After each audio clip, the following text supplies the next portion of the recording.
Há quase 15 anos, o Brasil realiza transmissões ao vivo dos julgamentos da Suprema Corte Brasileira. Além disso, veicula 53 programas com variados temas do direito. O Academia de hoje fala sobre o televisionamento dos tribunais. A tese de Felipe Fonte, doutor em Direito Público, analisa o impacto das câmeras e a dimensão social deste tipo de cobertura.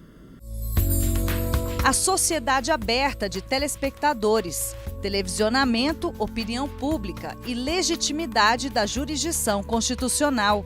Tese apresentada como requisito parcial para a obtenção do título de doutor ao programa de pós-graduação em Direito da Universidade do Estado do Rio de Janeiro, área de concentração Direito Público. Orientador, professor doutor Luiz Roberto Barroso. E para participar do debate que acontece no segundo bloco estão aqui Tiago Araújo, doutor em Filosofia do Direito e mestre em Direito Público, e Luiz Martins da Silva, mestre em Comunicação e doutor em Sociologia.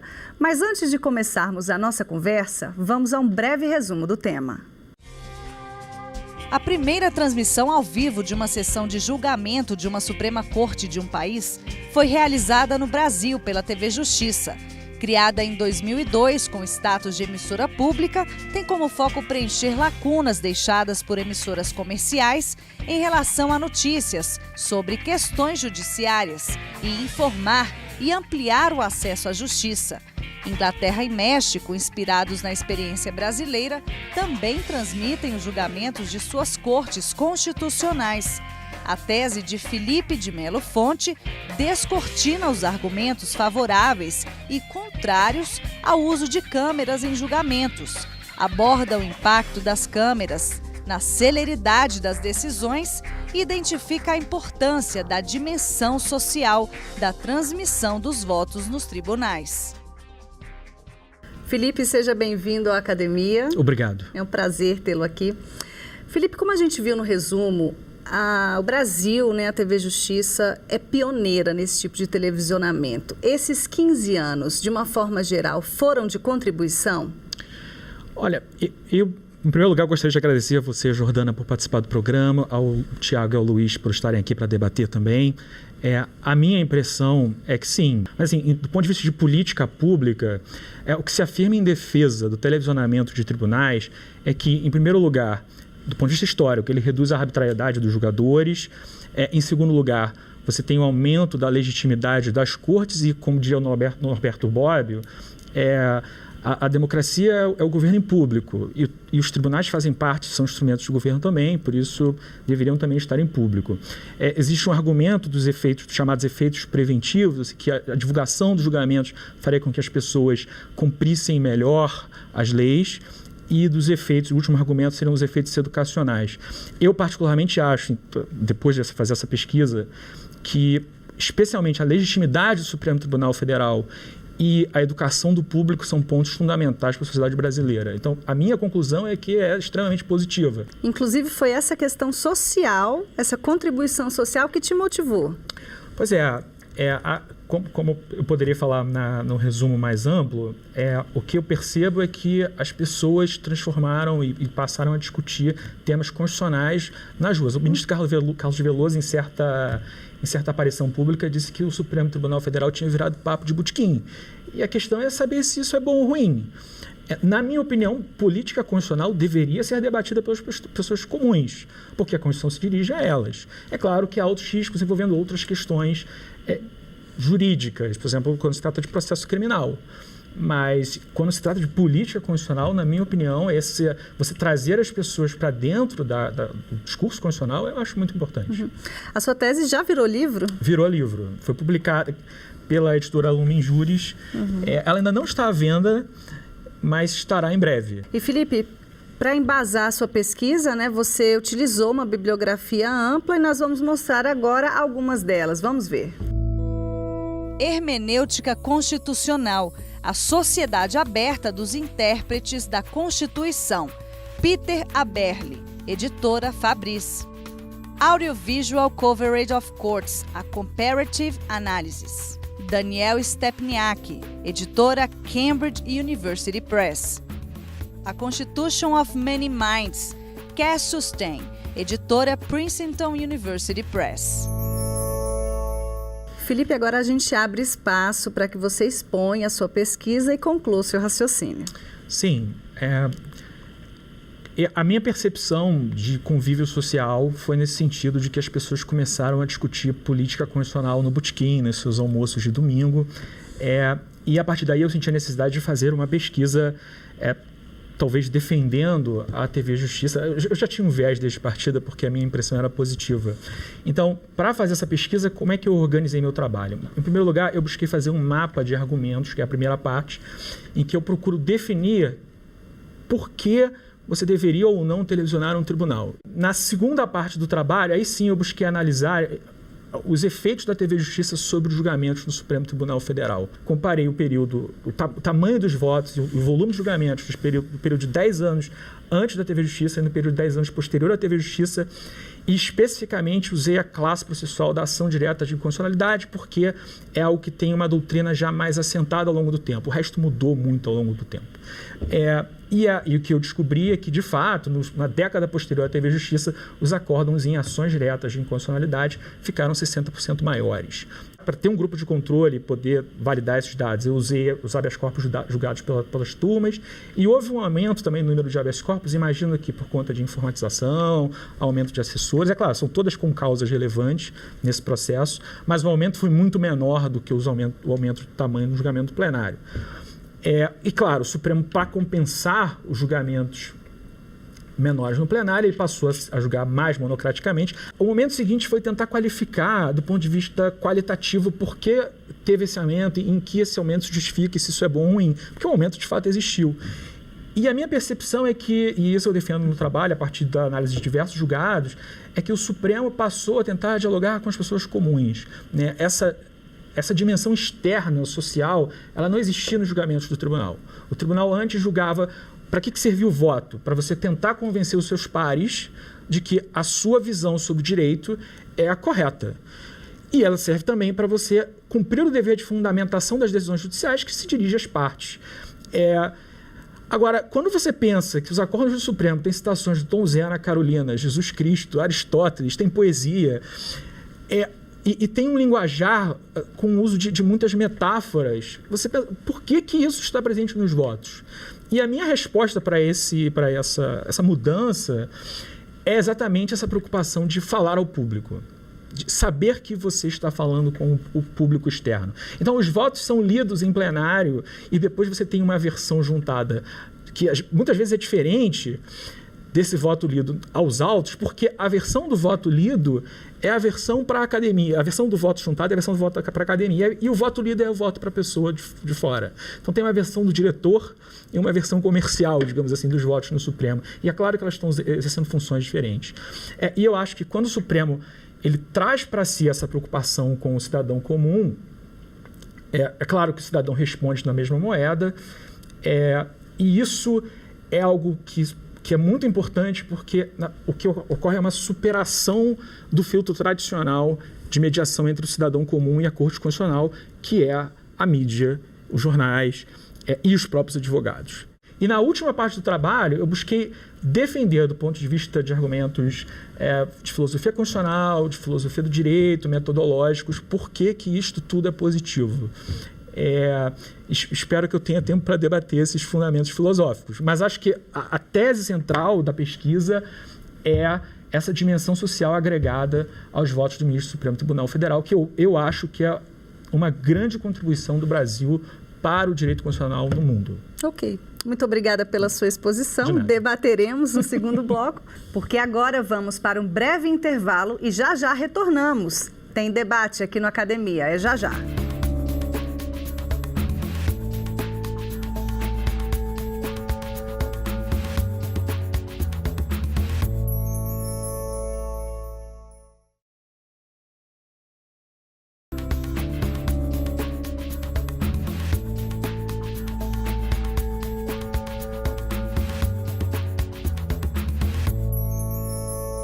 Estamos de volta e agora para começarmos o debate sobre o televisionamento em tribunais. Estão aqui Tiago Araújo, doutor em Filosofia do Direito e mestre em Direito Público, e Luiz Martins da Silva, mestre em Comunicação e doutor em Sociologia.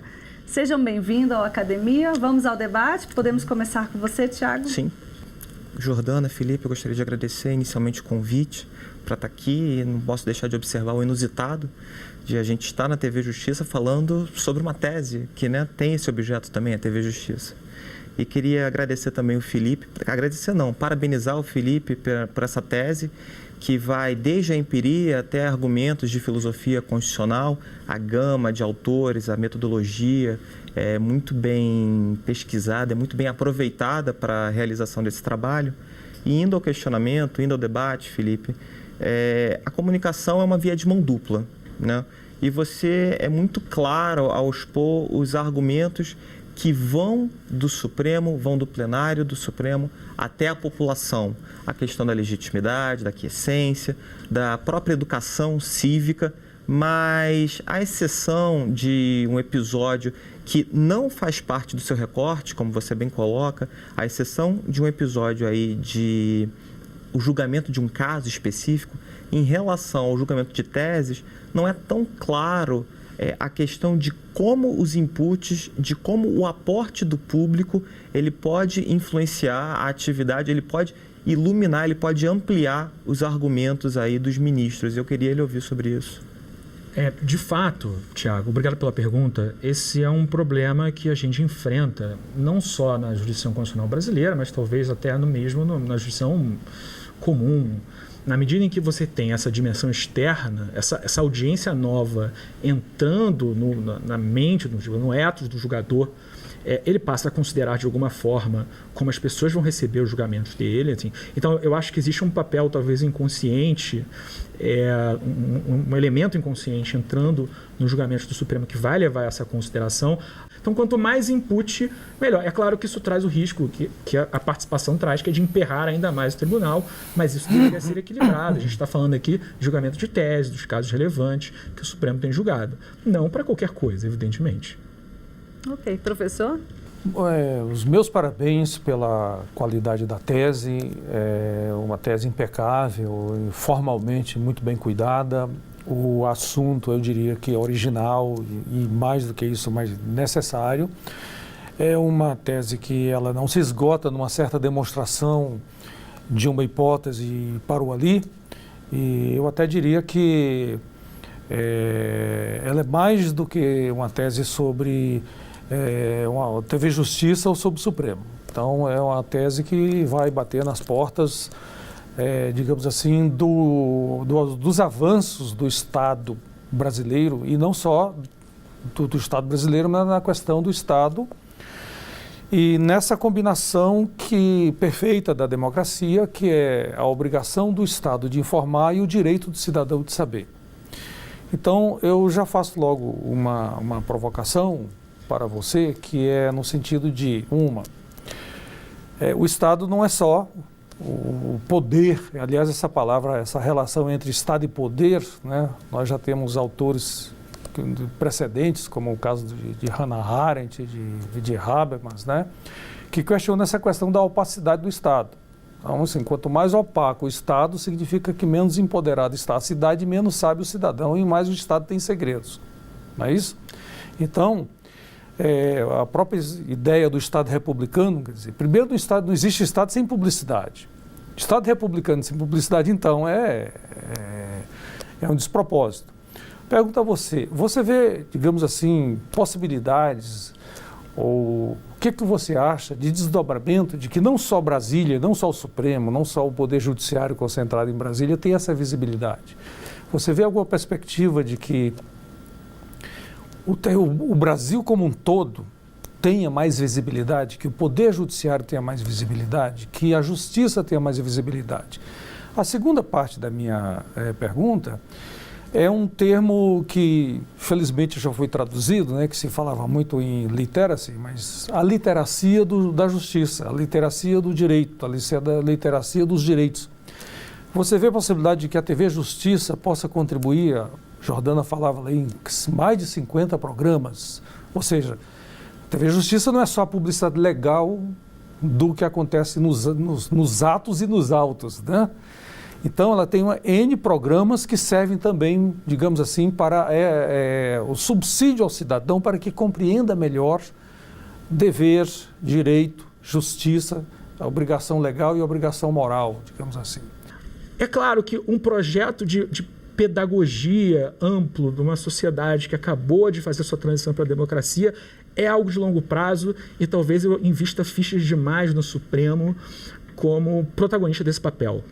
Esse é um papel que cabe às escolas, às famílias, aos homens públicos e a toda a sociedade.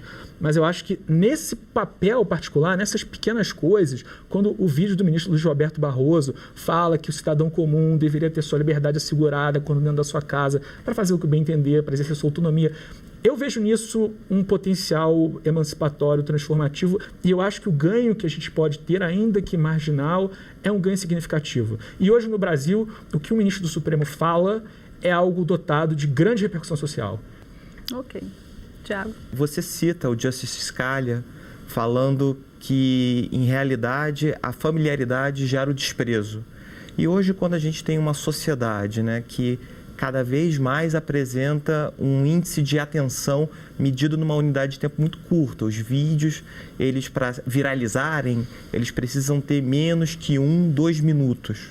Né? Quando você percebe aí a ascensão de uma cultura de memes, você não acha que a TV Justiça, por tornar mais acessível a figura dos ministros, tornar mais acessível a opinião, não acaba gerando um certo reducionismo aí que pode entrar num esquema de coisas maniqueístas? Queria que você falasse um pouquinho sobre isso.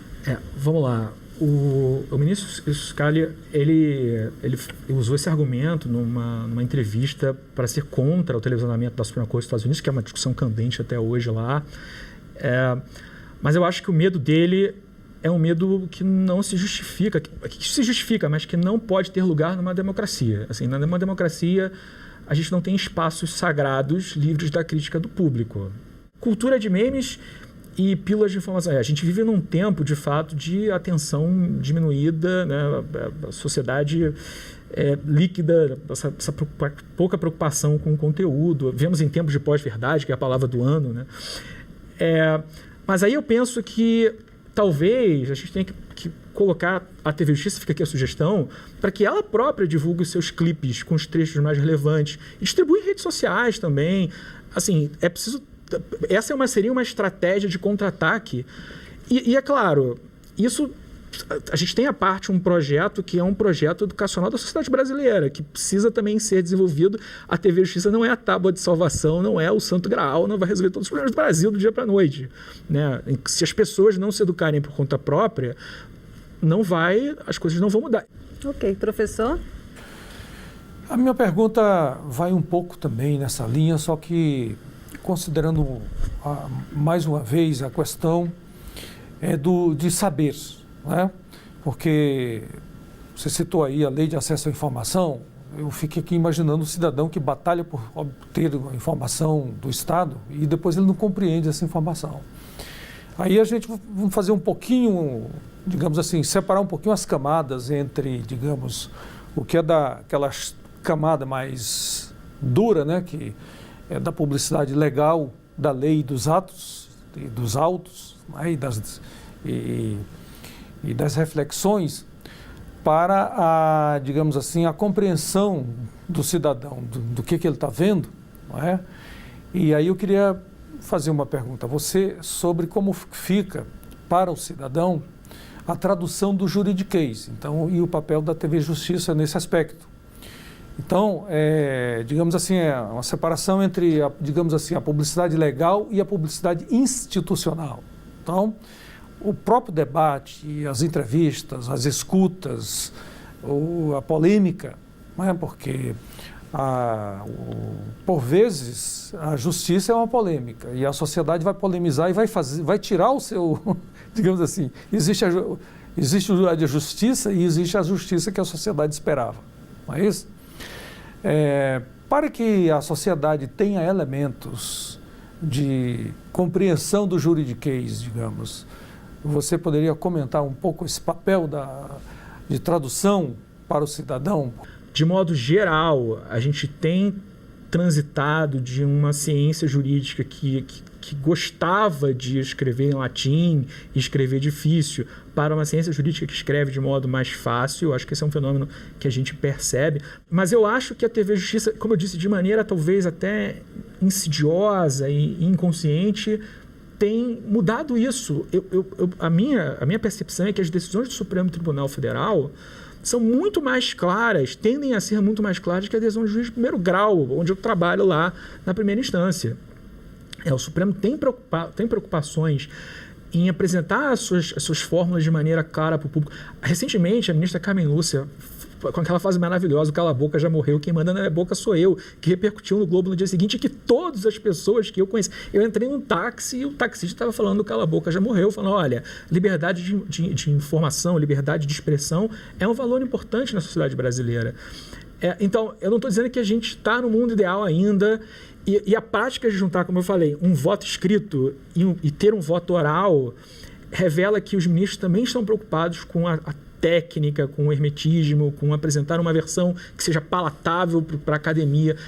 Tem a preocupação em ficar bem, em usar o juridiquês no seu poder máximo, mas eles também têm uma preocupação em dar esse voto oral e fazer essa versão comercial e passar ao público o recado. Ok, Felipe, muito obrigada pela sua presença aqui na Academia. Eu que agradeço. Obrigada, Tiago. Obrigada, professor. E você também pode apresentar a sua tese ou dissertação aqui no programa. Se interessou? Então mande um e-mail para a gente, academia@stf.jus.br. Para rever o Academia desta semana ou outros programas, é só acessar o site que você vê aí na tela, tvjustiça.jus.br. Tchau!